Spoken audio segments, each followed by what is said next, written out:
It's finally here.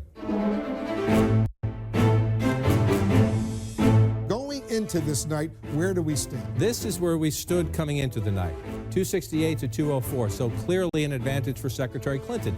Take a look here. If Donald Trump wins tonight, no matter who they voted for, take a look at these numbers here. 21% say they'll be concerned. 37% say they'll be scared. This is what both candidates want. They want to be living there starting January 20th of next year. Florida's been going back and forth. Just changed again. It's only 11,000 vote lead just now. It changed. Math on your feet. I like this. The Empire State Building in New York City. Take a look at our running tally, the electoral vote. Anderson, this night is turning out to be a real nail-biter. All along, the Trump campaign has been saying that Florida's a must-win for them. And I mean, they can't win without it. Donald Trump will carry the state of Florida. You know, I'm guessing that the people in Brooklyn, I can see their fingers That's probably. The Hillary Clinton headquarters. Yeah, fingers probably bleeding because there's no more nail to bite. I wouldn't call anything encouraging for Hillary Clinton at the moment, to be honest with you, my friend. Wolf, the scene here is so different than it was a few hours ago when people were happy and relaxed. I have been looking around the room at people who are stone-faced. Some of them have been crying. This was a white lash against a changing country. It was a white lash against a black president. This is the people rising up saying it's time to listen to us. It's time to listen to us in Michigan and Wisconsin and work for the people. Hillary Clinton has called Donald Trump to concede the race. The Florida Republicans who gathered for a victory party were being told to prepare for defeat. The exit poll predicted a Clinton win, which would pretty much guarantee her the presidency. But then they started counting the real votes, and things were looking up and up. He's been my candidate from day one because he's not a politician. It's kind of like in Britain. We're sick of him. Across town at the equivalent gathering of Democrats, the mood was heading in the opposite direction. I'm sickened. I'm without words.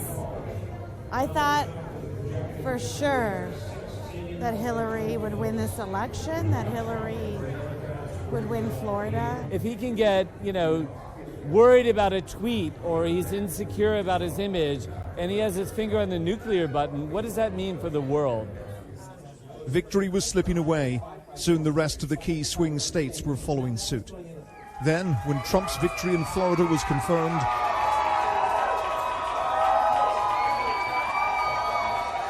this is a result which may have confounded the pollsters and pundits and may shock the rest of the world.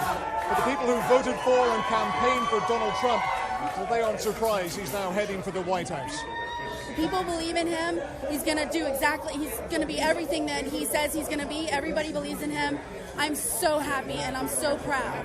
I'm so proud to call him the President of the United States because that's what's about to happen. Across the country, it was a similar story. North Carolina and Georgia backed Trump. I'm not a deplorable. I'm just a tax-paying citizen. The blue firewall of what should have been reliably Democrat states was being chipped away. Wisconsin, Michigan, Ohio, all fell. The Clinton headquarters looks pretty somber. Go Trump! Hoorah! It was a stunning reversal of the Obama years, a result which hardly anyone predicted. The people had spoken, and the answer they gave suggested Washington had been ignoring them for too long. Ian Woods, Sky News.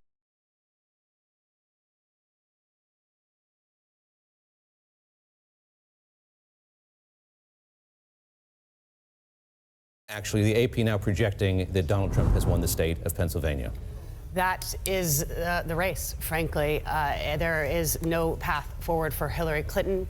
If this, we've just seen that Pennsylvania has been called by AP. I think for me, this is one of the most stunning results of the night. We had seen her up comfortably 5 to 6 points. When we go through the data and we look at where he sort of held up, it was in some of the suburban counties, huge showing in the western part of the state. You can see the faces right now. We're looking at a live shot that looks like Clinton headquarters. That's actually Donald Trump headquarters. I see all the red hats there. That will be the moment they have been waiting for. I can't even imagine the cheers will be, and the cheers will be going on. And we should emphasize again, this is a moment that many there tonight certainly will not have expected. It's a development that will confound the pundits, the polling universe, and sort of that we didn't really see as much as we saw with Brexit. People thought they weren't going to be surprised again. It looks, in fact, we almost know that we are looking at very much the same night tonight. Megan Murphy, I've been watching you go over the data from Pennsylvania. Where were the deficits for the Hillary Clinton campaign? Philadelphia was an area that she was counting on, Philadelphia and the surrounding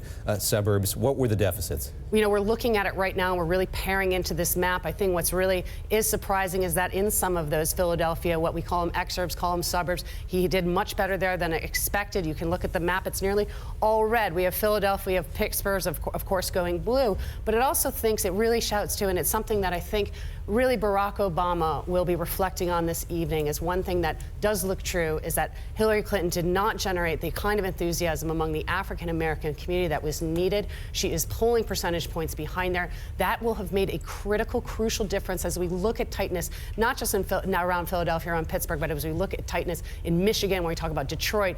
They really needed to come out with her. She needed that coalition. We've talked earlier tonight about how personal he made this race, how he put his own legacy on the line. She was not able tonight to stitch together the coalition that backed him in 2008 and 2012, whether that was the wrong message, whether that was the wrong focus, but it's all come home to roost tonight. You can't underestimate the importance of this call, this projection by the Associated Press here, calling Pennsylvania for Donald Trump. 20 electoral votes now moving into Donald Trump's column. Steve Yassino, Bloomberg Politics, give us the latest. And Megan said it. There's just no path forward for Hillary Clinton. That's 20 electoral votes from Pennsylvania, gets Trump to 264. He's 6 away from 270. That's all he would need. And he's still got Arizona. 11 electoral votes in Arizona. He's ahead there by 4 points. It's been about 4-point lead all night. That state's not all in yet. We'll be watching it closely. But this is a state that's probably going to go to Donald Trump. And he's still close in Wisconsin. He's still close in New Hampshire. Pennsylvania, this really just wiped away Clinton's chances of reaching the White House. Steve, and I just want to quickly go to that map and make sure people can look at it. All of us were drawing our electoral maps. Many of us who'd follow the campaign, Megan Green has drawn her own electoral map. I can think of very, very few people who would have drawn a map with those kind of states that we're seeing going red. That's right. I mean, we said up from the very beginning, we said that Donald Trump needed to win. It was an inside straight, right? He had to get every domino in this race had to fall his way, and the states did, starting, down with Florida, North Carolina, Ohio actually was first. But then you get Pennsylvania, nobody expected that. And we saw early signs of it in Virginia. When that race was close, there was a signal that this was going to be a longer night than we expected. And it's redrawn the map. It really has. A state that has been blue since 1992, Megan, so a huge change of events here. Bloomberg News characterizing this in light of that projection from the Associated Press. Donald Trump poised. Well, I hope you enjoyed that little compilation there of 2016 in about 8 or 9 minutes. Putting it together, was that great or was that great? Huh?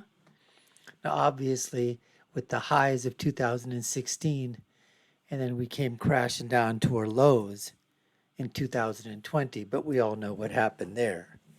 Anyways, whenever you want a little bit of a pick-me-up, it's always, just to go and press that little button, watch some clips from 2016, get pumped up again, ready to go in 2024.